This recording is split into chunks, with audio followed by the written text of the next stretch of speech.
സംസ്ഥാനത്ത് അരിവില കുതിക്കുന്നു. മൂന്നാഴ്ചക്കിടെ ശരാശരി 10 രൂപയുടെ വർധനവാണ് അരിവിലയിൽ ഉണ്ടായത്. സാധാരണക്കാർ ആശ്രയിക്കുന്ന നാട്ടിൻപുറങ്ങളിലെ കടകളിൽ 50 രൂപയായി 1 കിലോ അരിയുടെ കുറഞ്ഞ വില.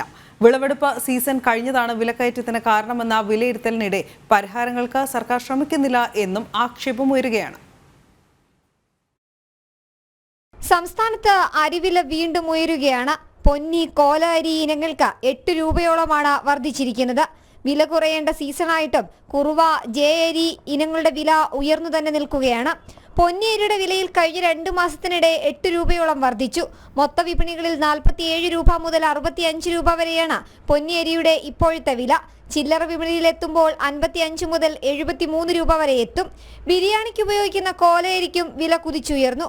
7 രൂപയോളമാണ് വർദ്ധിച്ചത്. ചില്ലറ വിപണിയിൽ കിലോയ്ക്ക് 72 രൂപയോളമാണ് കോലയരിയുടെ വില. വില കുറയേണ്ട സമയമാണെങ്കിലും ജയ, കുറുവ, നൂർജഹാൻ തുടങ്ങിയ ഇനങ്ങൾക്കും വില താഴ്ന്നിട്ടില്ല. ആന്ധ്ര കുറവയ്ക്ക് ചില്ലറ വിപണിയിൽ 47 മുതൽ 54 രൂപ വരെയാണ് വില.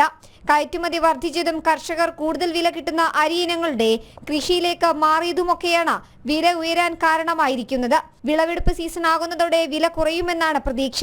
അതേസമയം വിലക്കയറ്റം രൂക്ഷമാകുമ്പോൾ സർക്കാർ വേണ്ട ഇടപെടൽ നടത്തുന്നില്ലെന്ന ആക്ഷേപവും ശക്തമാണ്. ജനം, തിരുവനന്തപുരം.